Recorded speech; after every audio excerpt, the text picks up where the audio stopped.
안녕하십니까 세계 성도 여러분. 성경 말씀을 유튜브 방송에 전해드리고 있습니다.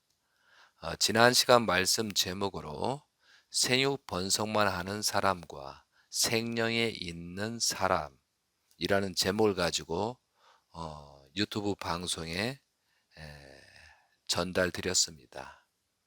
그래서 생육 번성만 하는 사람과 생명이 있는 사람에 대해서 정확하게 분립해서 말씀을 드렸습니다. 그 말씀을 듣는 분들 중에 생육 번성만 하는 사람을 창조하신 이유가 무엇일까? 이런 질의들이 지금 음, 저에게 전달되고 있습니다. 그래서 지난 시간의 내용에 이어서 오늘 말씀을 드리고자 합니다. 그래서 제목을 하나님을 찾아가는 고든 길입니다. 굉장히 함축된 내용이 되겠습니다. 하나님을 찾아가는 고든 길이 되겠습니다. 그러면 우리는 생명이 있는 사람이 어떻게 어떠한 길, 어떠한 방법으로 찾아가야 하나님께서 바라시고 원하시는 인생을 갈 것이냐. 또한 우리는 지상에 살면서 어떻게 살아야만 영계의 세계를 온전하게 입문할 수 있을까? 한편으로는 여러분들이 지금 인생을 살아가는데 어떠한 생각, 어떠한 가치관, 어떠한 목적으로 살아가고 있을까? 나는 도대체 누구인가? 나는 지금 살아가고 있는데 무엇을 위해서 살아가고 있느냐? 그럼 그동안에 내가 나이가 먹고 살아왔던 그런 기대가 내가 온전하게 살았는가? 그러니까 과거를 평가하고 그런 분석을 어떤 관점으로 체크하고 확인할 것이냐. 또한 그리고 더욱 중요한 것은 과거는 지나갔지만 앞으로 미래의 나의 인생은 어떠한 생각, 어떠한 가치관으로 살아갈 것이냐. 이거에 대해서 여러분들이 고민하면서 이 말씀을 들어주시면 감사하겠습니다. 자, 하나님을 찾아가는 고든 길에 관련 성구를 기도해 보니 고린도전서 15장 내용이 떠올랐습니다. 그래서 오늘 고린도전서 15장 내용을 봉독하면서 이에 관련된 말씀과 또한 생육 번성만 하는 사람과 생명이 있는 사람 그리고 하나님의 찾아가는 고든 길을 어떻게 가는 것이 가장 온전할 것을 구체적으로 설명을 드리고자 합니다. 자, 고린도전서 15장 12절부터 봉독을 하도록 하겠습니다.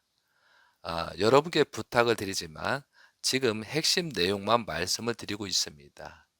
영계의 세계, 또한 영인체가 있다는 것, 또한 사람이 육신이 죽으면 영인체가 있다는 사실에 이 15장에서 정확하게 언급을 하고 있습니다. 지금 시간 관계상 전체의 내용을 다 살펴보지 못하니 여러분이 꼭 이것을 몇 번 읽어보고 기도와 정성을 드리면 여러분도 성령으로 부활돼서 많은 것을 깨우치고 배울 것입니다. 자, 그러면 15장 12절입니다. 소 제목으로 죽은 사람이 부활이라고 그렇게 써 있습니다. 그리스도께서 죽은 자 가운데 다시 살아나셨다 전파되었거늘 너희 중에서 어떤 사람들은 어찌하여 죽은 자 가운데서 부활이 없다 하느냐. 만일 죽은 자의 부활이 없으면 그리스도도 다시 살아나지 못하셨으리라. 그리스도께서 만일 다시 살아나지 못하셨으면 우리가 전파하는 것도 헛것이요 또 너희 믿음도 헛것이며 15절 또 우리가 하나님의 거짓 증언으로 발견되리니 우리가 하나님이 그리스도를 다시 살리셨다고 증언하였습니다. 만일 죽은 자가 다시 살아나는 일이 없으면 하나님이 그리스도를 다시 살리지 아니하셨으리라. 만일 죽은 자가 다시 살아나는 일이 없으면 그리스도도 다시 살아나신 일이 없었을 터이요. 그리스도께서 다시 나신 일이 없으면 너희의 믿음도 헛되고 너희가 여전히 죄 가운데 있을 것이요. 또한 그리스도 안에서 잠자는 자도 망하였으리니. 19절. 만일 그리스도 안에서 우리가 바라는 것이 다만 이 세상의 삶뿐이면 모든 사람 가운데 우리가 더욱 불쌍한 자이리라. 그러나 이제 그리스도께서 죽은 자 가운데 다시 살아나사 잠자는 자들이 첫 열매가 되셨도다. 이것이 영적인 구원 섭리를 하고 있다는 내용이 되겠습니다. 21절. 사망이 한 사람으로 말미암 말미 말미암았으니 죽은 자의 부활도 한 사람으로 말미암는도다. 22절. 아담 안에서 모든 사람이 죽은 자 같이 죄송합니다. 아담 안에서 모든 사람이 죽은 것 같이 그리스도 안에서 모든 사람이 삶을 얻으리라. 그러나 각각 자기 차례대로 되리니 먼저는 처음 열매인 그리스도요. 다음에는 그가 강림하실 때 그리스도에 속한 자요. 그 후에는 마지막이니 그가 모든 통치와 모든 권세와 능력을 멸하시고 나라를 아버지 하나님께 바칠 때라. 25절. 그가 모든 원수를 그 발 아래에 둘 때까지 반드시 왕 노릇 하시리니 맨 나중에 멸망받은 원수는 사망이라.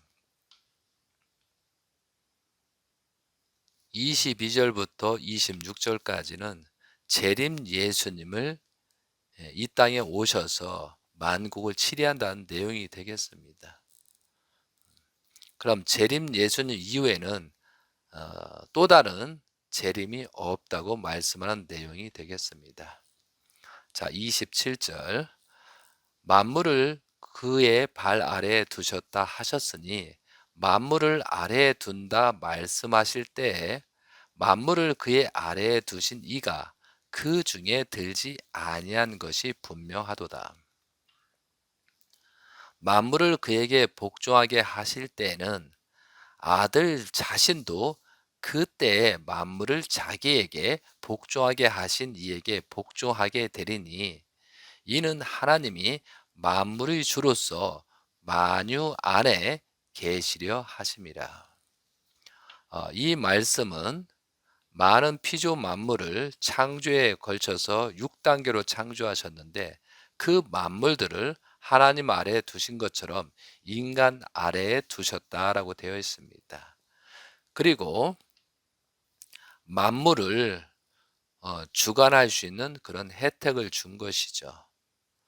그렇기 때문에 우리는 만물을 사랑하는 마음으로, 다시 말하면 자연을 사랑하는 마음으로 만물을 소중히 여겨야 되겠습니다. 만물들이 기뻐할 수 있는 그런 행동을 하고 그런 가치관을 가지고 하나님이 바라시고 원하신다면 그 만물들이 굉장히 기뻐하면서 우리 몸에 흡수가 되겠죠. 그런데 우리가 온전히 살지 못하고 악하게 살면 그 만물이 어쩔 수 없이 하나님이 구속되게 만들어서 내 몸에 들어오잖아요. 그건 어쩔 수가 없잖아요. 그러니까 만물이 슬프다는 거죠. 그래서 우리 여러분이 음식을 먹고 모든 것을 취할 때 만물이 기뻐하고, 아, 정말 만물이 저 사람을 통해서 들어가서, 아, 정말 행복하다. 아, 저 사람이라면 내가 부족하지만 만물이지만 저 사람의 소유가 돼서 저 사람의 육체를 건강하게 한다고 하면 굉장히 보람 있다. 이렇게 만물들이 기뻐할 수 있는 그런 우리들이 돼야 되겠습니다. 자, 35절입니다. 누가 묻기를 죽은 자들이 어떻게 다시 살아나며 어떠한 몸으로 오느냐 하리니, 어리석은 자여, 내가 뿌리는 씨가 죽지 않으면 살아나지 못하겠고, 또 내가 뿌리는 것은 장래의 형체를 뿌리는 것이 아니요 다만 밀이나 다른 것의 알맹이 뿐이로되. 38절. 하나님이 그 뜻대로 그에게 형체를 주시되 각 종자에게 그 형체를 주시느니라. 이 말씀은 모든 만물은 생육 번성에서 후손을 남긴 것처럼 사람도 육신이 있고 육신을 벗고 영계에 가면 또 다시 부족한 건 부활하잖아요. 만물처럼 우리의 후손들을 통해서 우리들 후손들의 몸을 통해서 또 부활될 수 있는 그런 환경이 있다는 말씀이 함축되어 있는, 어떻게 보면 이 말씀은 상징과 비유로서 되어 있는 것입니다. 자, 39절. 육체는 다 같은 육체가 아니니 하나는 사람의 육체요 하나는 짐승의 육체요 하나는 새의 육체요 하나는 물고기의 육체라. 40절. 하늘에 속한 형체도 있고 땅에 속한 형체도 있으나 하늘에 속한 것의 영광이 따로 있고 땅에 속한 것의 영광이 따로 있으니, 해의 영광이 다르고 달의 영광이 다르며 별의 영광도 다른데 별과 별의 영광이 다르도다. 죽은 자의 부활도 그와 같으니 썩을 것으로 심고 썩지 아니할 것으로 다시 살아나며, 이것은 영인체를 말하는 것입니다. 육신은 땅으로 들어가고 영인체는 썩지 않는 영원히 남는다는 말이 함축된 내용이 되겠습니다. 자, 43절. 욕된 것으로 심고 영광스러운 것으로 다시 살아나며 약한 것으로 심고 강한 것으로 다시 살아나며 육의 몸으로 심고 신령한 몸으로 다시 살아나나니, 육의 몸이 있는즉 또 영의 몸도 있느니라. 여기서 분명히 마음과 몸이 있고 또한 사람이 죽으면 영인체는 그대로 영존한다라고 분명히 기록되어 있습니다. 45절. 기록된 바 첫 사람 아담은 생명이 되었다 함과 같이 마지막 아담은 살려주는 영이 되었나니, 그러나 먼저는 신령한 사람이 아니요 육의 사람이요 그 다음에 신령한 사람이라.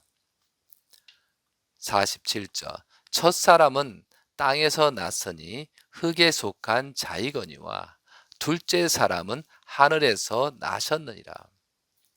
무릇 흙에 속한 자들은 저 흙에 속한 자와 같고 무릇 하늘에 속한 자들은 저 하늘에 속한 자와 같으니, 우리가 흙에 속한 자의 형상을 입은 것 같이 또한 하늘에 속한 속한 의의 형상을 입으리라.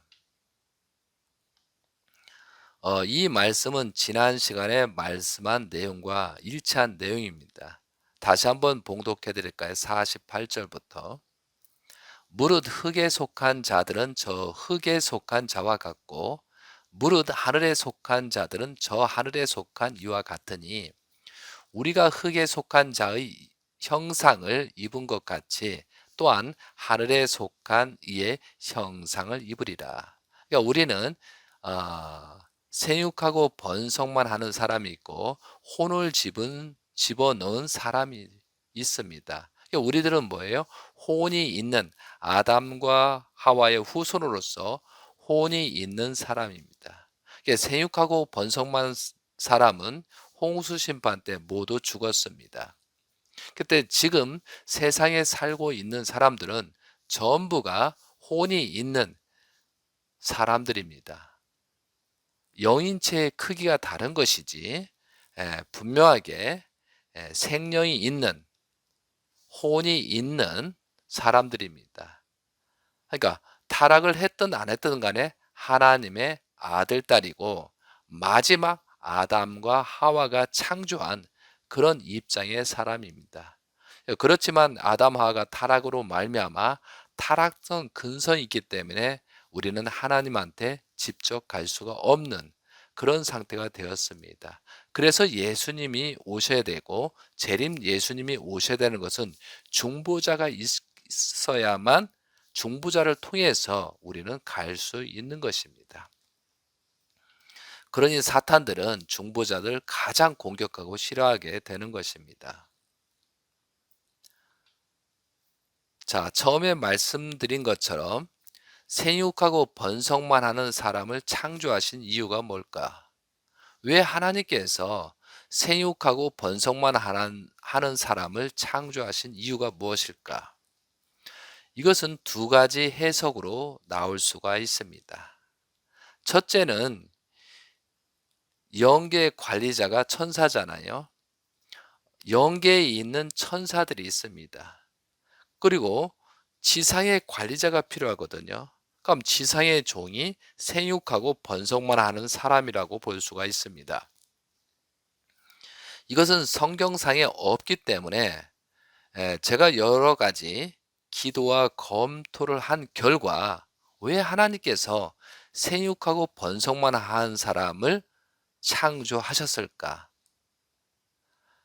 어, 깊이 생각해 보니 이런 결론이 저에게는 나왔습니다. 천사들과 생육하고 번성만 하는 사람들의 공통점은 무엇일까? 그래서 하나님께서 먼저 창조를 시작 전에 먼저 천사를 창조했습니다. 그리고 이제 피조 만물을 창조 질서에 따라서 창조하셨잖아요. 그리고 맨 마지막에 초동동물도 고동동물도 하고 생육하고 번성만 한 사람을 창조하고 그 다음에 혼을 불어넣어서 창세기 2장 7절처럼 생기가 있고 혼이 있는 생명이 있는 사람이 출현된 것입니다. 그래서 영계에서 관리하는 천사가 있는 것처럼 지상에 있는 관리자가 필요하기 때문에 생육하고 번성만 하는 사람이 필요했던 것 같습니다. 그래서 천사들과 생육하고 번성만 하는 사람의 공통점은 생태계를 관리하는 지능이 있습니다. 그러니까 생태계를 보존하는 그런 역할을 하는 사람이 영계에서는 천사요, 지상에는 생육하고 번성만 하는 사람이라고 볼 수가 있습니다. 다시 말하면 자연 생태계의 범위 한계를 정하여 만들어진 영계 인물 천사고 생육하고 번성만 하는 사람은 지상의 종으로서 창조한 것이라고 볼 수가 있습니다. 그래서 우리와 현재 살아가는 사람과 다른 점은 아담과 하와의 후손은 영인체가 있다는 것이고 창조성이 부여받은 것입니다. 그러니까 아담 하와의 후손들은 영인체가 있습니다. 그리고 그 영인체를 성장시키는 책임 분담이 있었던 것입니다. 그리고 하나님께서 창조주로 계시기 때문에 인간 또한도 창조성을 부여받게 된 것입니다. 그리고 자유를 주셨습니다. 그래서 생육하고 번성만 한 사람은 그죠? 자유가 국한되어 있습니다. 그리고 지능만 가지고 있습니다. 그리고 창조성을 부여받지 못했습니다. 그렇기 때문에 동물과 비슷한 지상에 살다가 지상에 흡수되면 되는 거고, 어떻게 보면 식물들은 식물 심이 있잖아요. 어떠한 기능을 위한 식물 심이 있잖아요. 다시 말하면 어떤 씨가 계속 콩나물만 나오는 씨가 있고 어떤 씨는 팥만 나오는 씨가 있습니다.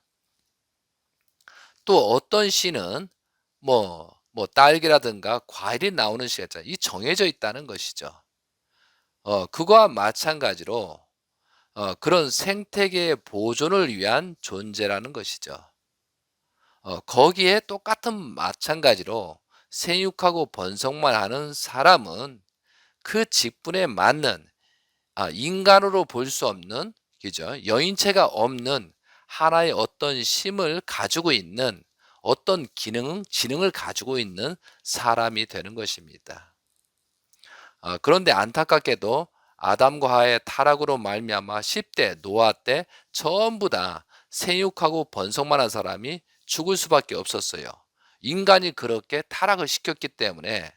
또한 창세기 6장을 보면 아담 하와의 후손들이, 하나님의 아들들이 딸들을, 생육하고 번성만 하는 딸들을 취함으로 말미암아 혼이 없는 자녀를 낳고, 또한 그 생육하고 번성만 하는 사람들이 또한 동물에게 전수되고 해가지고 모든 생태계를 문란시키고 하나님이 바라시는 내용대로 뜻대로 되지 않아서 결국은 어찌할 수 없이 심판한 것입니다. 그게 지금은 생육하고 번성만 한 사람이 전혀 없습니다. 그런데 지금 현재 그에 상응하는 때가 되었는지 AI, 그죠? 로봇가 나오고 인공지능이 나오잖아요.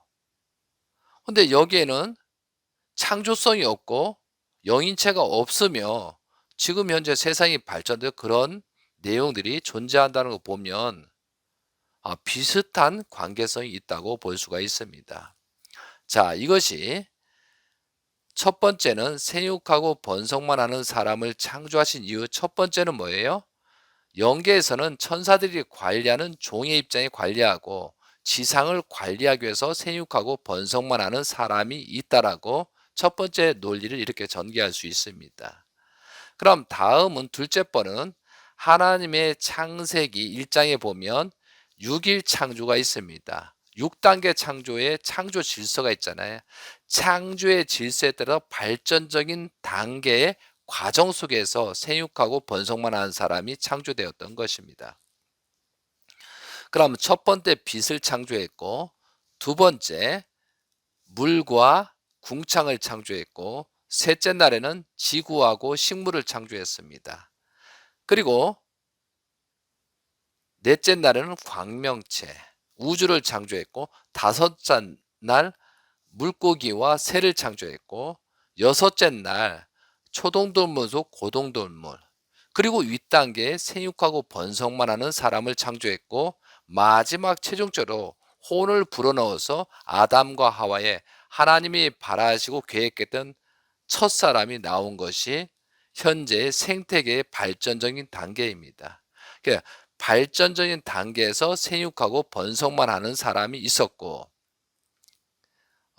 또 생육하고 번성만 한 사람은 종의 입장이라는 거죠. 그런데 아담과 하와의 후손들과 지능이 똑같습니다. 그러니까 먹고 샀고 의식과 번식하는 것은 똑같다는 거죠. 단지 영인체가 없고 창조성이 없다는 것이죠. 이 차이는 굉장히 크지만 육안으로 봤었을 때는 우리가 아, 구별할 수 없다는 거죠. 그러면 우리 몸속에는 생육하고 번성만 하는 육신이 있잖아요. 그리고 이 안에 영인체가 있는 거죠. 그러니까 우리가 영인체를 위한 성장이라든가 영인체를 위한 인생을 살아가지 못한다면 결국은 자꾸 생육하고 번성만 하는 그런 기능적인 잠재적인 의식으로 살아가게 된다는 것이죠. 그러니까 여러분들이 영인체가 있기 때문에 우리는 창조성이 부여됐잖아요. 그래서 우리가 하나님을 모르게 되면 잘못하면 생육하고 번성만 하는 쪽으로 가버린다는 것이죠. 여인체가 있지만 생육하고 번성하는 그쪽으로 간다는 거죠. 약육강세 그런 쪽으로 가겠죠. 그래서 이제 우리가 책임 분담 내용을 좀 분석해 보면 이렇게 또 말할 수가 있습니다. 자, 재림 예수님을 따르던 사람들은 원리강론을 가지고 있습니다. 그러니까 뭐 뜻성사에 대한 예정은 또 한번 지난 시간에 말씀드렸지만 이것을 다시 한번 검토해 보기 위해서 말씀을 봉독하도록 하겠습니다. 원리강론 216쪽입니다. 216쪽. 책임 분담에 대한 내용입니다. 하나님이 하실 95%의 책임 분담이 그 중심 인물에 담당해야 할 5%의 책임 분담이 가담되어서만 그것이 이루어질 수 있도록 예정하시는 것이다. 여기서 인간 책임 분담이 5%라고 하는 것은 하나님의 책임 분담에 비하여 극히 작은 것임을 표시한 것이다. 그러나 이것이 인간 자신에 있어서는 100%에 해당하는 것을 말하는 것이다. 그래서 창조의 과정에서 하나님께서 모든 걸 다 창조하시고 또한 모든 것을 이 땅에 존재하게 하고 전부 다 창조하셨잖아요. 그 책임 분담으로서 95%, 또한 아들, 딸에게 아담, 하의 후손들에게 5%의 책임을 줘서 영인체를 성장해서 하나님처럼 담고 하나님이 쓰실 수 있는 성전이 돼서 온 영계 육계를 다스리라는 책임 분담을 줬다는 것이죠. 그래서 하나님의 마음을 그 속성을 닮아서 사람이 그렇게 운행을 했었을 때 이것이 창조의 모든 완성이 되는 거다 이거죠. 자, 왜 제가 요번에 이 말씀을 다시 드리냐면 하나님과 인간은 어떻게 보면 마음과 몸이죠. 하나님은 보이지 않고 인간은 보이잖아요. 그러니까 보이지 않는 것이 95%, 보이는 것이 5%라고 볼 수가 있다는 거죠. 그럼 그것을 전수받은 인간은 창조성을 부여됐기 때문에 인간은 마음과 몸으로 되어 있습니다. 그럼 이것을 또 책임 분담으로 생각하면 마음이 95% 책임 있고 몸이 5%의 책임 있다는 것이죠. 그러니까 마음과 몸이 하나가 됐을 때 100% 개성 완성체가 되는 거잖아요. 그래서 하나님의 창조하시고 아담과 하와를 그죠? 그 영인체를 성장시켜서 몸을 주관할 수 있게 되면 바로 하나님께서 그 몸을 사용하신다는 것이죠. 그러니까 우리의 인간의 책임 분담은 뭐냐? 하나님이 나의 몸을 사용할 수 있게끔 그 환경을 만들어가는 것이 인간의 목적이고 지상 생활의 목적이라는 것이죠. 그러니까 우리가 어떠한 행동을 하든 무슨 모든 행동을 했을 때 하나님이 나를 쓰시고 있는가 없는가 이걸 분별을 해야 된다는 것이죠. 그러니까 하나님이 없다. 무신론적으로 가면 엄청난 사건이 벌어지게 됩니다. 그래서 지상 생활의 몸은 영인체를 성장시키고 또한 영인체를 간직하는 창고 역할이 됩니다.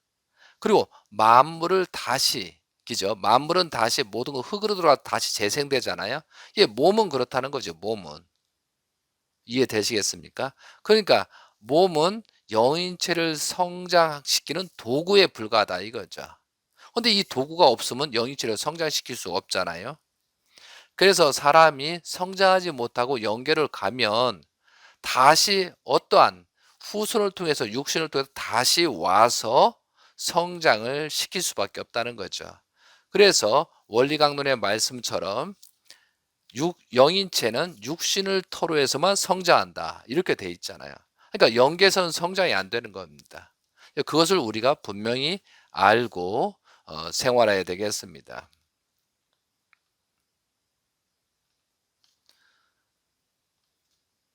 그래서 우리가 창조의 과정을 보면 마지막 단계에서 인간을 창조했습니다. 그런데 분명하게 창세기 2장 7절에 보면 여호와 하나님이 땅의 흙으로 사람을 창조하시고 사람을 지으시고 생기를 그 코에 불어넣으시니 사람이 생명이 되니라. 아담 하와에게 애기였을 때 그런 영인체를 넣었다는 거죠. 그 영인체를 성장시키는 것은 인간의 책임 분담이었다는 것이죠. 그러니까 영인체를 완전히 성장을 시켜서 하나님이 나를 쓸 수 있는 입장이 될 때가 이것이 개성 완성이라는 것이죠. 이것이 예수님이 완성하셔서 예 고린도전서의 말씀처럼 완전히 나의 몸을 통해서 하나님의 습성이나 하나님의 바라시고 원하시는 영인체로 완전히 성장됐기 때문에 하나님의 아들이 되고, 또한 재림에서 이런 역사를 할 수 있는 입장이 된 거라는 것이죠. 그러니까 아담 하가 하지 못한 내용, 그리고 그 후손들이 하지 못한 내용을 예수님께서 그 육신을 통해서 성장을 해서 하나님이 쓰실 수 있는 그런 몸과 마음이 됐다는 것이죠. 이것이 첫 열매가 되는 거다 이거죠. 그러니까 우리하고 다르다는 거죠. 그죠? 우리와 다른 것은 뭐냐면 우리는 영인체를 성장시키고 하나님이 제대로 쓸 수 없는 입장이 된 거고, 예수님은 완전한 몸이라는 것이죠. 그래서 성령이라고 하고 성인이라 하기도 하고 메시아라고 구원자라고 하기도 하는 것이잖아요. 자, 제가 저 말씀의 제목에서 어 뭐라고 말씀을 드렸어요? 자, 하나님이 바라시고 가는 길을 어떻게 갈 것이냐? 하나님이 바라시는 길을 어떠한 길을 갈 것이냐? 그래서 제목이 뭐예요? 하나님을 찾아가는 고든 길이 어떻게 가는 것이냐 이거죠. 그러면 지금 세상이 굉장히 혼잡하고 어렸을 때 어떠한 길을 가야 가장 빠른 길이냐 이거죠. 여러분도 한번 이걸 생각해요. 어떻게 해야 하나님의 관계를 형성할 것이냐. 그럼 타락이라는 게 뭐예요? 지난 시간에도 말씀드렸죠. 원리강론 32페이지에 타락이라고 하는 것은 인간이 하나님과 수수의 관계에 끊어짐으로써 서로 일치를 이루지 못하고 사탄과 수수의 관계를 맺어 그와 일치를 이루게 된 것을 의미한다라고 됐어요. 그러니까 타락이라는 저는 하나님의 수수 관계가 끊어진 것입니다. 그러니까 수수 관계를 회복할 수 있는 방법을 찾아가는 거예요. 이것이 올바른 길이 되는 것이죠. 근데 아담과 하의 타락으로 말미암아 어떻게 돼서 6천 년 동안 사탄의 그런 가치관이나 그런 사상을 우리는 갖고 있다는 것이죠. 이 타락성 근성이 누구든지 잠식하고 있다는 것이죠. 그럼 이것을 회복해서 타락이라는 정의에서 하나님과 수수의 관계를 끊어진 것을 어떻게 회복할 것이냐? 어떻게 회복하는 것이 가장 빠르게 가는 길일 것이냐? 어떠한 방법을 취했을 때 가장 빠르고 온전하게 갈 수 있느냐. 그래서 우리가 이제 책임 분담이 중요한 것입니다. 그래서 우리들이 이런 관계성을 하지 못하면 사탄의 유혹에 빠집니다. 자, 우리가 영인체를 성장을 시키지 못하면 생육하고 번성만 하는 그런 삶을 살아가잖아요. 그러면 하나님께서는 다시 나의 수수관계, 내가 사랑하고 내가 지시하고 내가 사랑을 온전히 줄 수 있는 그런 영인체와 사람이 되라고 강조하지만, 아담 하와를 타락시켰던 사탄들은 하나님으로 가는 것을 막으려 한다 이거죠. 그러니까 신이 없다고 하는 것입니다. 그러니까 신이 없다고 하는 거잖아요. 그러면서 부정하면서 나를 따라 하잖아요. 그러면서 아담과 하와가 하나님을 모실 수 있는 마음과 몸을 갖게 한 것이 아니고 자기 자신부터 네가 네 인생을 책임져라 이런 식으로 하면서 유혹되고 하나님이 갈 수 없고 하나님이 들어갈 수 없는 그런 입장을 만들었을 때 그때 사탄이 들어온다는 것이죠. 이것이 심각한 문제잖아요. 그러니까 유혹 방법이 여러 가지가 있다는 거죠. 그러면 생육하고 번성만 하는 쪽으로 가다 보면 만물에는 뭐가 있어? 생태계 보존의 법칙이 있잖아요. 그러니까 먹이 사슬이 있어요. 피라미드처럼 동물들에 해당되는 먹이 사슬 있잖아요. 그럼 거기에 보면 약육강식이 있습니다. 제가 왜 이 말씀을 드리냐면 잘 생각해 보셔야 돼요. 야 생육하고 번성만 하라는 삶, 모든 동물들은 약육강생이 있습니다. 하나님께서 생태계의 보존을 위해서 약한 자는 빨리 소멸되고 강한 자만 살아내서 강한 자가 계속 보존하고 이 생태계를 유지하기 위해서 어쩔 수 없이 그렇게 해놓은 거다 이거죠. 쉽게 해서 이걸 해놓지 않으면 병이 걸린 짐승이 오래 살고 그죠? 있다면 그 병든 자녀가 나오고 또 병든 자녀가 나오면 이 동물 세계나 식물 세계 전부 다 전멸하고 만다는 것이죠. 그러니까 생태계 보존 때문에 동물들에게 먹이 사슬이라는 시스템, 피라미드라는 구조로 해서 사자가 있고 밑에 먹이 사슬처럼 그렇게 할 수가 있는 거. 왜냐하면 사자가 관리를 해야 되잖아요. 잘못된 거, 병신, 뭐 기형아 그런 걸 잡아 먹어 줘야 되잖아요. 그래서 강자만 또 살아남는 거죠. 그 사자나 호랑이를 피해 나가는 그런 강자 의식이죠. 이게 먹이 사슬이거든요. 그래서 우리가 생육하고 번성만 하는 그죠? 무신론으로 가게 되면 엄청난 일이 벌어지는 거예요. 자, 무신론자들이 공산주의잖아요. 사회주의 이론을 주장하고 있잖아요. 그러면 사회주의의 가장 근본이 공산주의 근본이면 인본주의 사상을 내세웁니다. 이것도 선전이거든요. 사람이 중심이라고. 어? 인간이 모든 것이 중심이 된다는 사상이거든. 인본주의 사상이. 이렇게 되는 거예요. 하나님이 아니고 인간을 중심으로 살아가자. 이렇게 유혹이 된다는 거죠. 그러면서 사탄이 주관하기 위해서 하는 거잖아요. 그러면 진화론이잖아요. 그러니까 하나님을 부정하는 공산주의는 뭐예요? 진화론, 노동 가치설을 주장합니다. 진화를 하면 노동이 필요하다 이거죠. 근데 노동 가치설은 처음의 의도는 참 좋았어요. 노동을 통해서 생산성이 벌어요. 근데 마르크스 이때부터는 변질돼 가지고 사탄들이 원하는 그런 노동 가치설이 주장되더라 이거죠. 그럼 생태계의 피라미드에 약육강식이 있고, 그죠? 이것을 이용해서 공산주의 이론이 어떻게 봐요? 자, 사자가 있고 토끼가 있던 것처럼 피라미드 구조잖아요. 그러면 소수가 지배계층이 다수를 군림하고 복종시킬 수 있다. 이런 개념으로 들어가는 거죠. 노동 가치설이 굉장히 무섭습니다.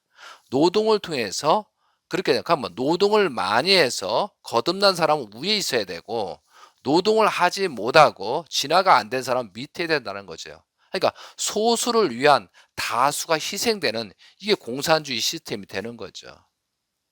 그러니까 노동 가치설이 인본주의 사상이지만 진화론에서 온 거잖아요. 그렇기 때문에 하나님이 없다고 하면 모든 사람을 소유하고 종으로 만드는 것입니다. 이것이 기본 체제가 정립되는 거죠. 그러면서 복지하잖아요. 그러니까 사탄의 속성이 지배계층, 뭐 사자와 호랑이 같은 그런 먹이 사슬에 의한 피라미드 구조를 강조하고 있는 거예요. 그러니까 무신론을 주장하면서 먹이 사슬을 주장하면서 그죠? 동물들의 세계를 적용해서 지배하려는 그런 기본적인 내용이 깔려져 있다는 것이죠. 그러니까 하나님을 부정하게 되면 이런 엄청난 일이 벌어지고 지금 결과가 지금 세상에 나타나고 있잖아요. 그러니까 양심의 가책이 없어. 왜 전쟁을 해요? 인간적으로 보면 있을 수 없잖아요. 왜 전쟁을 하고 서로 뺏고 죽이고 하냐 이거죠. 왜? 이런 약육강생의 의식 있고 동물 세계의 생태계에 이런 문제가 지금 인간들한테 적용되기 때문에 이런 문제가 생기는 것입니다. 그게 전쟁하는 거죠. 왜? 그런 의식. 그러니까 우리가 의식이 잘못되면 사람을 많이 죽일 수가 있다는 것이죠. 왜? 인간 존중이었고 약육강생에 있어서 강자만 살아남는 그런 의식 구조로 바뀌기 때문에. 그래서 이게 굉장히 또 무서운 게 뭐냐, 복지가 좋은 게 아닌 것 같습니다. 복지는 사람을 무능하게 만들거든요. 정말 필요해서 복지가 필요한 사람도 있습니다. 그렇지만 전체를 복지를 하면서 자꾸 사람을 바보로 만들고, 복지는 뭐예요? 배급제도거든요. 이것이 공산주의에서 지금 쓰고 있잖아요. 근데 사람들이 배부르면 다른 생각을 하니까 공산주의는 특히 가난하게 만듭니다. 생사의 걸림돌에서, 거기에서 먹고 사는 의식에 살도록 하는 것이죠. 배부르면 딴 생각하기 때문에. 그러니까 공산주의가 지금 현까지 유지하는 것은 전부 다 가난하고 세계에서 가장 가난한 내용들에 들어가는 것이죠. 이게 잘못하면 이 좌파들이 말해 복제하면서 한국과 일본 뭐 여러 나라들, 좌파 나라를 가난하게 만드는 게 목적이에요. 가난하에 지배할 수 있기 때문에. 그러니까 그들은, 이 좌파족들은 발전을 싫어합니다. 겉으로는 복지 발전이라 하지만 실제는 내용은 사람을 가난하게 만들고 지배하려고 하는 것이, 그것이 기본적으로 들어가 있다는 것이죠. 복지는 굉장히 위험한 내용이라고 볼 수가 있습니다.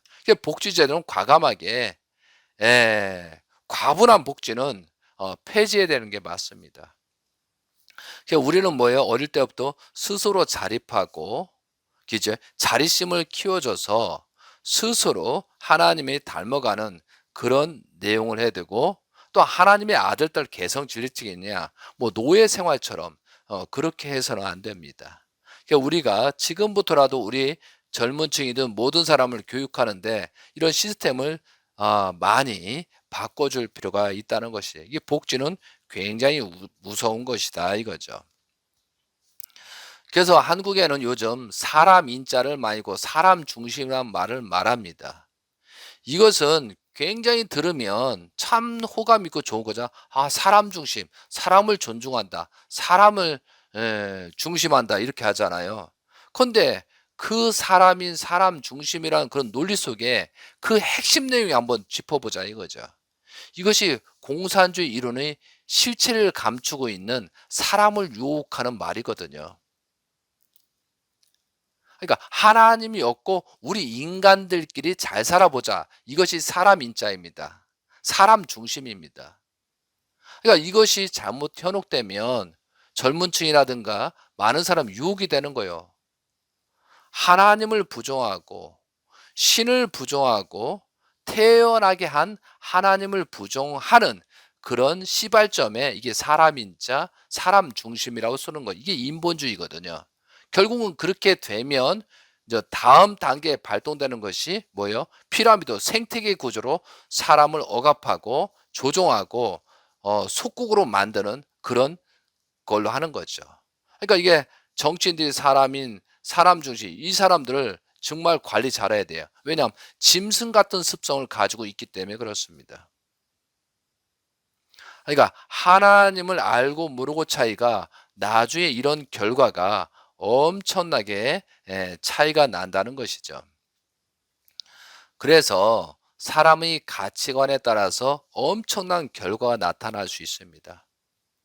내가 어떠한 생각을 가졌냐에 따라서 흥망성쇠가 좌우되고 있다는 것이죠. 그래서 생육하고 번성만 하는 사람은 지능이 있습니다. 지능.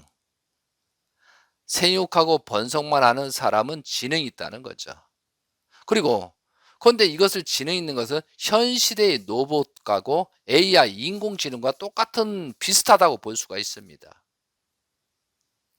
그래서 이게 특히 로봇이나 인공지능을 만드는 사람들의 가치관에 따라서 그 결과가 나타난다는 것이죠.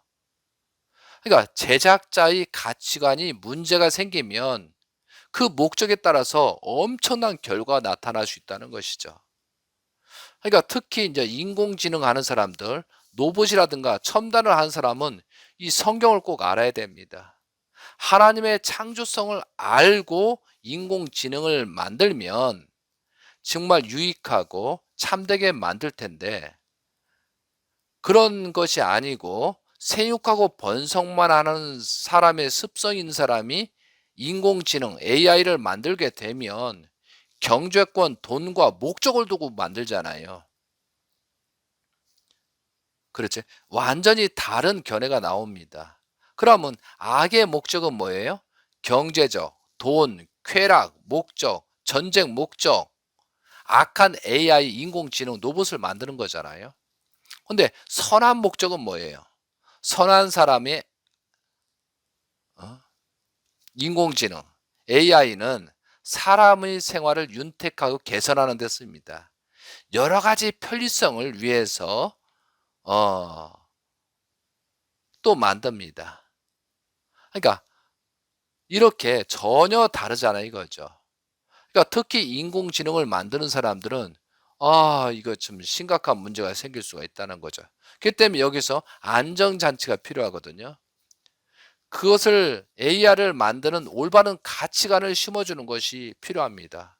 그래서 AI를 만든 사람은 성경이나 이런 하나님의 창조성을 알고 좀 하면 그래도 덜 할 텐데 지금 심각한 문제가 생길 거라 이거죠.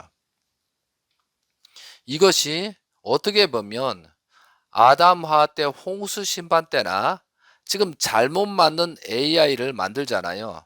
우리가 좋은 이미지라도 AI 기능 중에 노브가 만들잖아요. 그럼 한 가지 이런 말은 하고 싶지 않지만 지금 이것을 성적인 도구로 성적인 로봇을 만들고 있잖아요. 그래서 사람과 정말 사람과 사람과의 관계의 사랑을 파괴하는 다른 성적인 성에 의한 그죠? 그런 목적으로 만드는 AI가 많이 지금 등장하고 있다는 거죠. 그러니까 하나님의 위계 질서를 완전히 파괴하는 그런 내용들이 있다는 것을 우리가 아시고 그런 것을 구매해서는 안 되겠습니다. 심각한 문제잖아요. 그래서 과학자나 개발자들은 정말 성경 말씀을 꼭 이런 내용들을 좀 알았으면 좋겠습니다. 생육하고 번성만 하는 사람은 다 죽었잖아요. 그러면 성경 속에 말하는 창세기 6장에서 생육하고 번성만 하는 사람이 죽었잖아요. 그럼 한번 좀 언급을 한번 해볼까요? 창세기 6장 1절부터 3절입니다. 사람이 땅 위에 번성하기 시작할 때 그들에게서 딸들이 나니 하나님의 아들들이 사람의 딸들의 아름다움을 보고 자기들이 좋아하는 모든 여자를 아내로 삼는지라. 여호와께서 이르시되 나의 영이 영원히 사람과 함께 하지 아니하리니 이는 그들이 육신이 됨이라. 그러나 그들의 날은 120년이 되리라 하시나. 이게 120년 동안 회개할 사항이 주고 하나님이 그렇게 했는데 그래도 회개하지 않고 더 악해졌기 때문에 멸한 거거든요. 그러니까 혼이 있는 사람들이 생육하고 번성만 하는 사람들이 아름다움만 보고 취해서 가는 것처럼 지금 현 시대를 보면 생육하고 번성만 하는 사람은 없잖아요. 그것이 AI, 인공지능이 로봇들이 대신 할 수 있는 그런 문제점이 생긴다는 것이죠. 그걸 만들지 만다는 거죠. 목적성이 정확하게 만들어야 된다는 것이죠.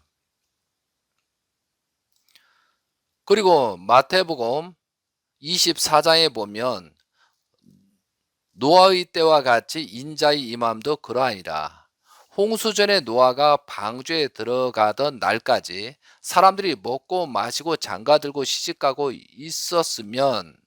있으면서 홍수가 나서 그들이 다 멸하기까지 깨닫지 못하니라. 인자의 임함도 이와 같으리라. 지금 재림 시대에 살고 있잖아요. 그러니까 노아 때 홍수 심판 때와 같은 그런 조짐들이 너무 많이 나오고 있다는 사실입니다.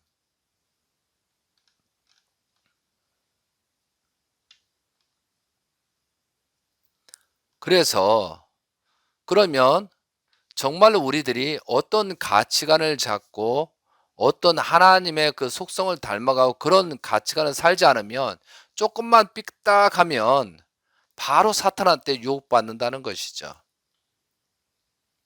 그래서 하나님과 부자의 관계를 회복하기 위한 가장 빠른 길에 대해서 우리는 연구하고 검토해야 된다는 것이죠. 그래서 몸을 통하여 영인체의 성장시키는 것이 지상 생활의 근본 목적입니다. 그러니까 몸을 통해서 영인체를 성장하는 게 근본 목적이지 먹고 사는 그런 문제가 아니라는 것이죠. 그러니까 우리들이 신앙생활을 하고 근본 목적은 뭐예요? 하나님과 부자의 관계를 회복하는 것입니다. 그러면 하나님의 심정을 알고 사탄의 유혹을 분별할 줄 모르면 한순간에 유혹에 빠지는 것입니다. 그래서 잘못된 길을 선택하면 사탄의 유혹에 빠지는 것입니다.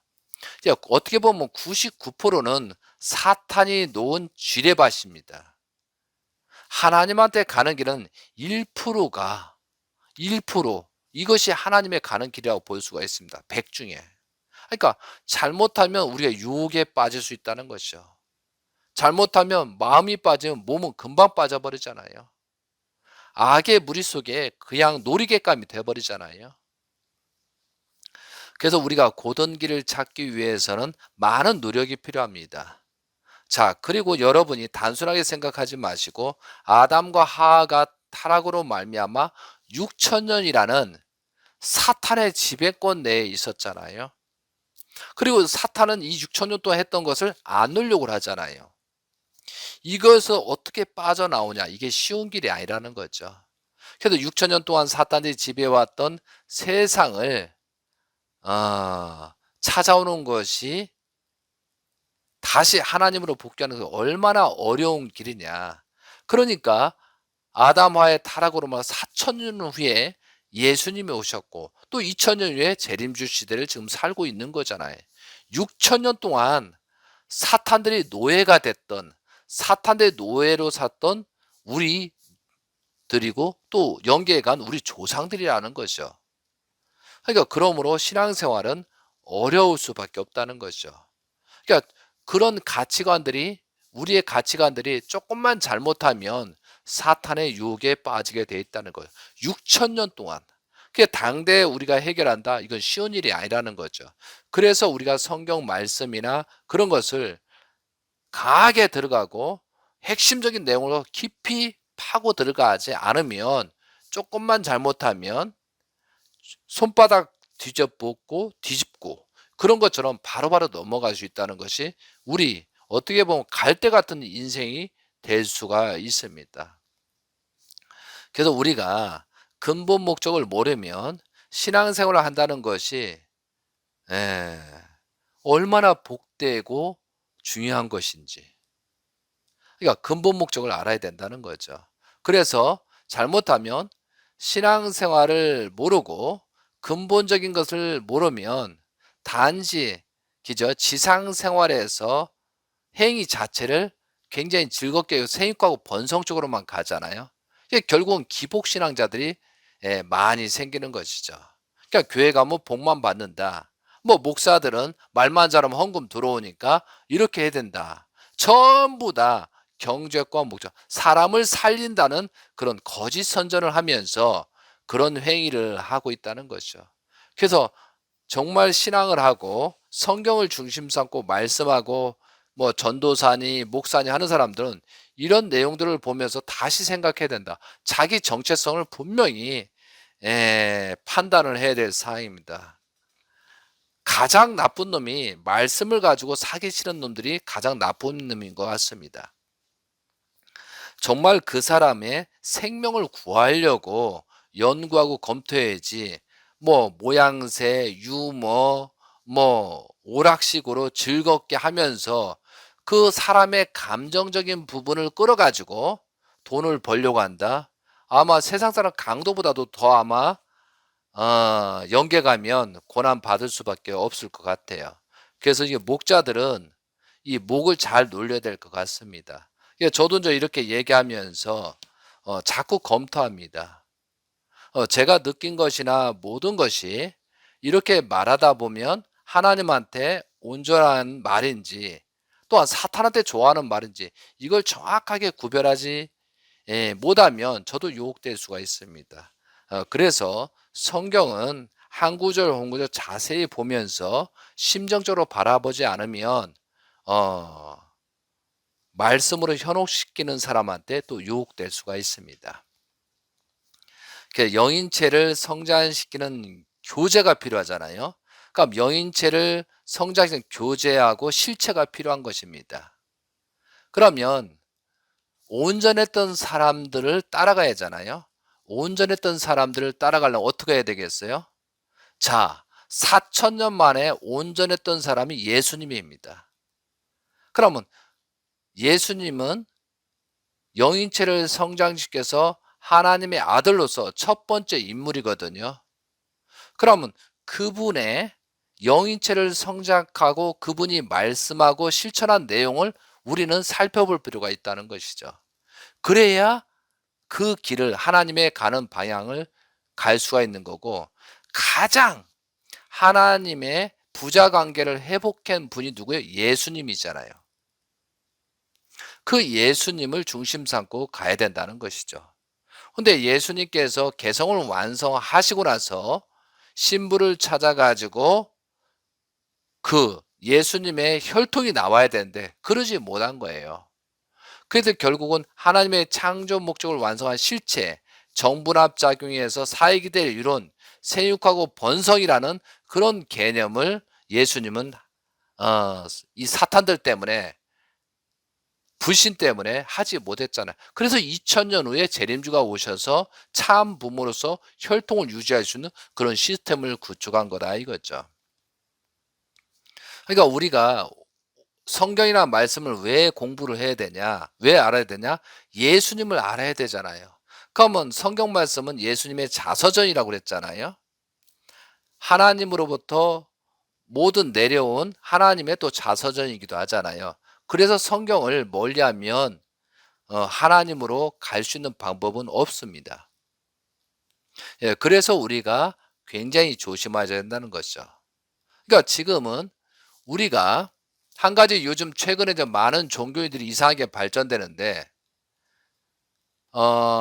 신천지 교회는 이만희 총회장이 영생한다고 믿고 있습니다.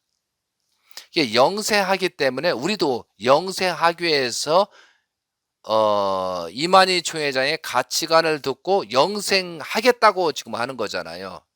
그럼 영생이라는 건 생육하고 번성만 하는 것을 영원하게 유지하려고 하는 거잖아요. 심각한 문제점이 지금 발생되고 있다는 것이죠. 결국은 그들은 엄청난 어려움이 처할 수가 있다는 것이죠. 처음에 동기가 어떻든 간에 결과가 그렇거든요. 그러니까 우리가 인생을 살아가는데 영인체를 성장해서 영계의 세계를 가고 모든 사람이 다 죽잖아요. 그걸 보면서도 영생한다. 그동안에는 온전한 사람이 없으니까 영생하지 못하지만 이만희 총회장이라는 사람, 이만이라는 사람은 영생하기 때문에 최초의 인물이기 때문에 그를 따라야 된다. 이런 엄청난 모순과 함정에 빠져 있다는 것이죠. 근데 그 사람의 실체를 한번 보자 이거죠. 심각한 문제가 있다는 것이죠. 그러니까 가치관이나 모든 성경이나 깊이 파고들지 않으면 그 포장된 내용에 그 가치관 논리에 유혹될 수 있다는 것이죠. 그래서 영인체를 지상에서는 뭐예요? 우리가 살아가는 영인체를 성전해서 하나님의 성전이 되고 그 영인이 영계 가서 영생에서 살아가는데 그 과정을 우리는 지금 성장시키는 과정이 있다는 것을 분명히 우리는 알아야 된다는 것이죠. 자, 그럼 예수님의 말씀을 또 왜? 최초로 하나님의 몸이 된 분이 예수님이기 때문에. 그리고 두 번째 뭐냐? 하나님의 창조 목적을 완성한 그분을 또 따라가야 하잖아요. 그러니까 재림 예수님의 영인체를 닮아가야 되고 재림 예수님의 삶을 살아가기 때문에 그 재림 예수님의 말씀과 그 말씀을 절대 복종해 살아가면 그 몸과 마음에 있는 타락성 근성이 없어지고 우리는 그 길을 하나님의 부자의 관계를 회복하는 길로 갈 수가 있다는 것이죠. 그래서 중보자가 필요하고 메시아가 필요하고 재림주가 필요한 것입니다. 그리고 이제 그 다음에 재림 예수님께서 창조 목적을 완성한 실체를 이 땅에 출현시켰습니다. 그러니까 문선명 재림 예수님께서 이 땅에 예수님이 계속 완성을 하는 그런 기대에서 2000년 동안 있다가 예수님의 영이 들어가서 문선명, 육신을 문선명이라는 재림 예수님 육신을 통해서 지금 창조 목적을 완성한 실체를 만들어냈잖아요.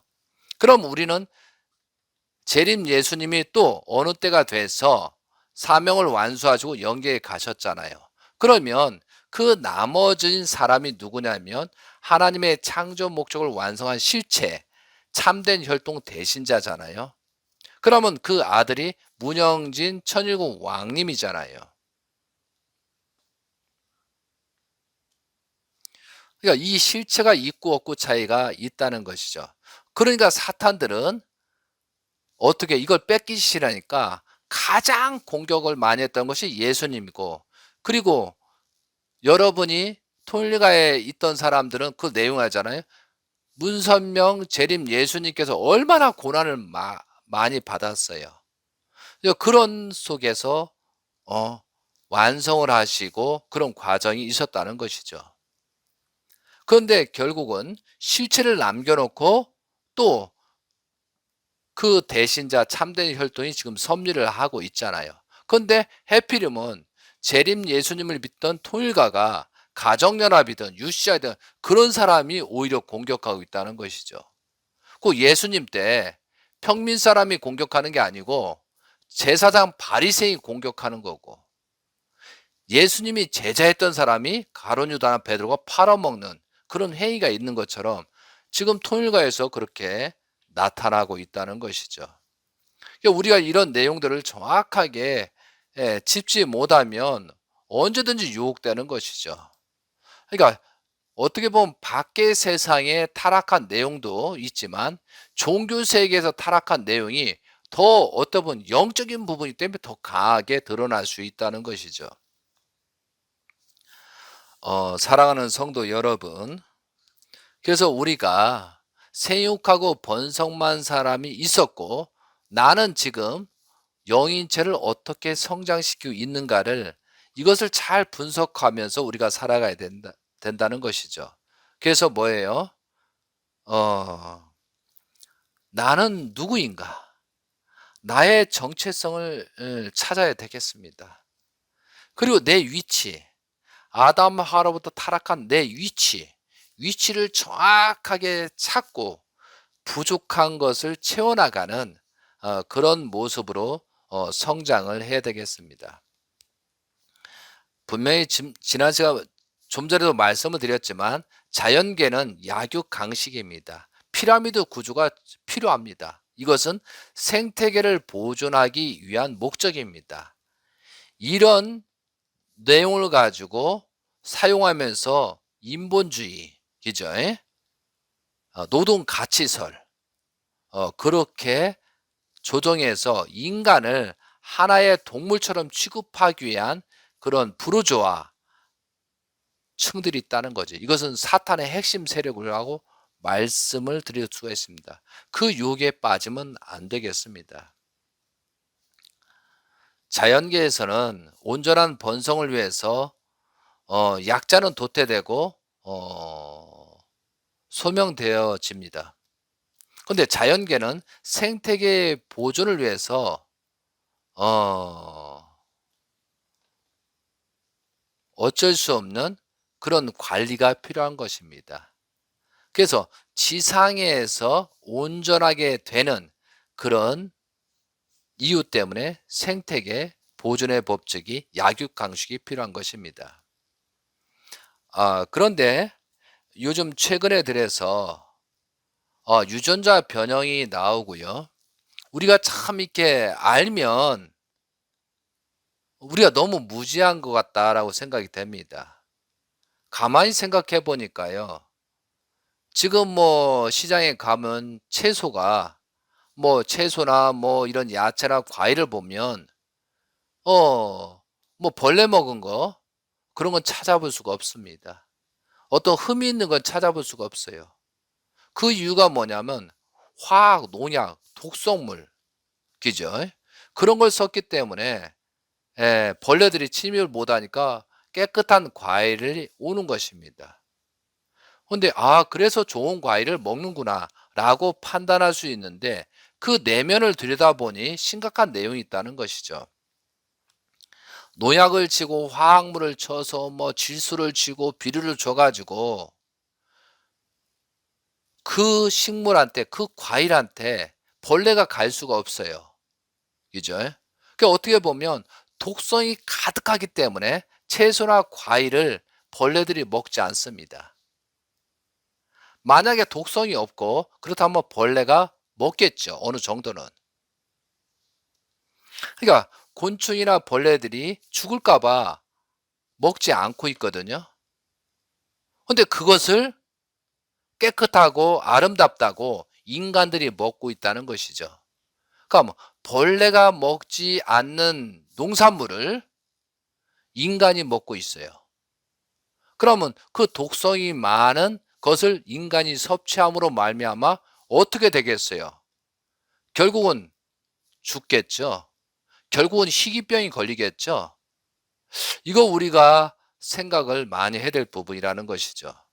그러니까 우리가 조금만 생각을 하면 그래서 유기농을 먹어야 되고 되도록이면 벌레 먹은 걸 좀 사 먹으면 좋습니다. 소독을 잘해서 그죠? 뭐 깨끗이 씻으면 되잖아요. 벌레가 먹는 것은 검증된 음식입니다. 어 먹기 좋다고 좋은 게 아니라는 것을 우리가 알아야 된다는 거죠. 벌레가 먹지 않고 곤충들이 먹지 않는 손도 안 대고 죽을까 봐 안 되는 것을 우리들이 먹고 있다. 그러면 결국은 빠르게 죽겠죠. 어떤 병이 생기죠. 그죠? 그래서 유기농을 먹어야 되겠습니다. 그리고 이런 것을 우리가 사 먹지 말아야 됩니다. 그래야 그들이 농약이나 그런 것을 치를 안 하지 않습니까? 이게 소비자가 문제가 있습니다. 자, 그리고 또 한 가지는 우리들이 유전자 변형 농수산물을 먹잖아요. 그럼 유전자 변형 농산물이나 음식이나 뭐 짐승, 그죠? 뭐 소, 돼지 뭐 그런 것들을 먹잖아요. 근데 그 유전자 변형에 그런 음식을 먹으니까 어떤 문제가 생겨요? 이상한 희귀병이 생기잖아요. 근데 그들은 어떤 정말로 농산물의 변형이었고 그 인간에게 유익한 것만 해서 개발한다면서 하는데 그 순간적인 이득을 위해서 경제적이고 많이 생산되고 사람 건강은 상관 많이 생산되고 경제적으로 옳은 것만 그렇게 해서 유전자 변형을 일으키잖아요. 그것을 먹는 날에는 이상한 희귀병이 막 걸리고 어 불치병이 걸리는 겁니다. 그래서 우리가 유전자 변형 농산물을 먹으면 안 되겠습니다. 그래서 우리가 찾아가야 돼요. 근데 오히려 그걸 생산하고 그거 하는 놈들은 자신들은 그걸 먹지 않아요. 별도로 키우고 있어요. 알아보니까. 그러니까 이게 돈 없고 소비자들만 당하는 입장이 이게 문제라는 것이죠. 그러니까 이것을 소비자들이 잘 생각하고 나부터 개선하지 않으면 이거 변하지 않습니다. 그래서 우리들은 하나님이 주신 DNA 유전자를 후손에게 전달해야 됩니다. 자, 우리는 당대에 살다가 간에 그런 유전자 변형이 돼서 내가 자녀를 낳게 되면 그 자녀는 고통을 받잖아요. 그러니까 우리가 음식이나 뭔가 특히 아기를 낳을 수 있는 그런 환경적인 사람들은 그죠? 무조건 싼 거, 무조건 간단한 거 그렇게 먹지 말라 이거죠, 함부로. 왜? 여러분이 난 자녀가 유전자 변형이 생겨 가지고 나중에 희귀병이 걸릴 수가 있기 때문에 굉장히 관리를 하면서 고르는 거나 뭐든가 모든 음식이라든가 그런 것들을 많이 주의해서 먹을 필요가 있다고 봅니다. 우리 후손들한테 좋은 것을 전해줘야지 지금 세상이 심각해지고 있습니다. 그리고 도덕적인 내용을 교육을 안 하고 있습니다. 이렇게 성경 말씀을 통해서 여러 가지 측면으로 오늘 이렇게 말씀드리게 되었습니다. 그래서 하나님의 창조 목적, 제가 유튜브에 말씀 듣는 창세기를 많이 듣게 되면 하나님이 어떠한 분으로 존재하시고 이 피조 만물을 어떠한 질서를 가지고 창조했으며 특히 마지막에 인간을 왜 창조했는가? 그것을 알아야 우리 인간이 소중하고 그 소중한 마음이 있어야 다른 사람을 위해 줄 수 있는 것이죠. 그래서 우리가 각자가 내가 소중하다는 것을 여기시고 그 소중하고 어떻게 하나님의 영인체를 담을 수 있는 그런 성전이 되는가를 심의하고 그렇게 되다 보면 자연스럽게 어느 순간에 하나님이 바라시고 원하시는 그런 하나의 인간형이 되겠죠. 이제 그런 사람들이 많아질 때마다 조금씩 나아질 때마다 사회가 발전되고 좋은 환경이 된다는 것이죠. 그것을 우리들은 최대한 지금까지 6천 년 동안 그랬다 하더라도 우리부터 개선을 해서 후손들이 살아갈 수 있는 그래도 조금이나 나은 환경을 우리는 제공할 것이 우리들의 현재 살아가는 사람이 해야 될 것 같습니다.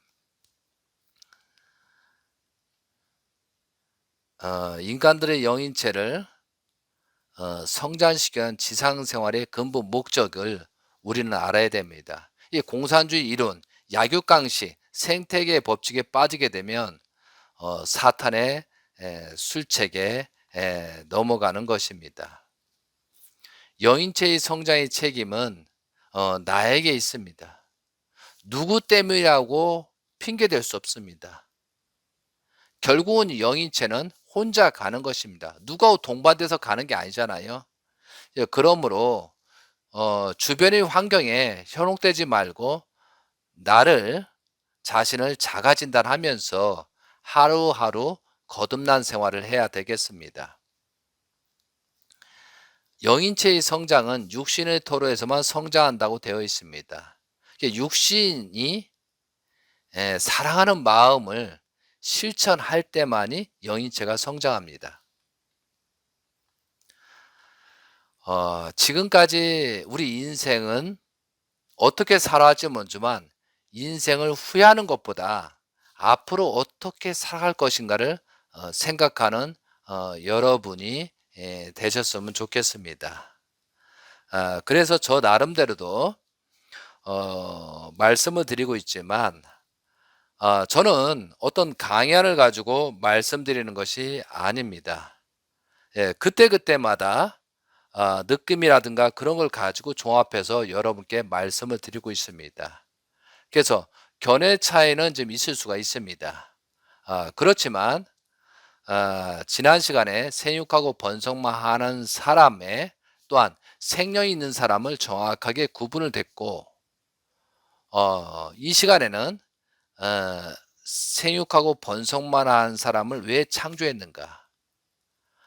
그리고 피조 만물에 대해서 말씀을 드렸습니다. 그래서 우리가 신앙생활에 온전히 가고 이런 종교다 교파다 현재 여러분들이 종교다 교파다 그런 가치관에 어떤 그 그룹이나 소속돼 버리면 거기서 빠져나오지 못하면 결국은 하나님이 바라시고 원하시는 길을 갈 수가 없습니다. 우리들은 인성이 있고 영인체가 있습니다. 그래서 우리를 이게 내가 하는 행동, 내가 여기에 있는 것이 옳고 그름을 정확하게 판단하는 그런 기준이 설정되고 그런 마음으로 거듭나지 못하면 그 속에서 벗어날 수가 없습니다. 6천 년의 그 유혹이 쉽지 않다는 것이죠. 그래서 여러분이 하나씩 하나씩 알기 위해서는 초등학생부터 다시 대학교에 들어가야 되는 그런 입장입니다. 그러려면 먼저 성경을 알아야 되고 하나님의 창조성, 왜 하나님께서 이 세계를 창조하셨는가, 또 왜 인간의 본문은 무엇인가, 또 하나님의 심정을 자꾸 생각하고 연구하고 했었을 때 하나씩 거듭나게 되는 것입니다. 저는 성경 속에 나온 여러 가지 상징과 비유를 여러분께 생활적이나 현실적으로 지금 말씀을 드리고 있습니다. 그래서 여러분들이 이런 생각하는 걸 메모하셨고 또한 어떻게 실천하고 갈 것이냐 주변 사람이 문제가 아니고 나 자신부터 거듭나게 되면 자연스럽게 정리가 되고 행복을 추구하는 입장이 갈 것입니다. 그래도 부부지간이든 형제지간이든 자녀의 관계든 나부터 문제라는 사실을 알고 거듭나야 된다. 누구 때문에? 너 때문에. 아담과 하와가 타락으로 말미암아 하나님께서 다시 구원하려 했을 때 아담은 해와 때문에, 해와는 천사장 때문에 이래서 전부 다 망해 버렸지 않습니까? 그래서 절대 이 시간부터 누구 때문에, 뭐 때문에 그렇게 하지 마시고 나 스스로 발전되고 나 스스로 생각하고 잘못된 거 정리하고 가야 됩니다. 그런 교재들이 성경 말씀에 있고 또한 재림 예수님의 말씀이 있고 지금 미국에서 활동하시는 재림 예수님 참된 혈통이 께서 하시는 그런 내용을 우리가 주시해 보면서 우리의 가야 될 방향을 측정하고 가야 되겠습니다. 사랑하는 성도 여러분, 많은 사람이 있습니다. 그중에 온전한 삶을 어떻게 갈 것인가, 이것은 힘든 내용이지만 참으로 저는 이런 말씀을 주면서 하나씩 하나씩 거듭남에 있어서 기쁘고 행복합니다. 그래서 부족한 내용은 여러 개 전달됐지만 그런 핵심 내용을 파악하시면서 우리가 발전되고 하나님이 바라시고 원하시는 그 길을 가시고 또한 영계에 가서는 온전한 삶이 될 수 있는 그런 지상 생활이 되기를 간절히 빌고 원하면서 말씀을 마치도록 하겠습니다. 그리고 여러 가지 내용에 궁금한 사항이 있으시면 메시지를 보내시면 최선을 다해서 답변을 보내도록 하겠습니다. 이 말씀을 듣는 성도님들은 하나님의 축복이 가득 충만하실 기원드리면서 또한 많은 분들께 전달을 해줘서 그 사람 또한 깨닫게 해주시면 대단히 감사하겠습니다. 하나님의 축복이 가득 충만하실 기원드리면서 말씀을 마치도록 하겠습니다. 아멘, 아멘, 아멘.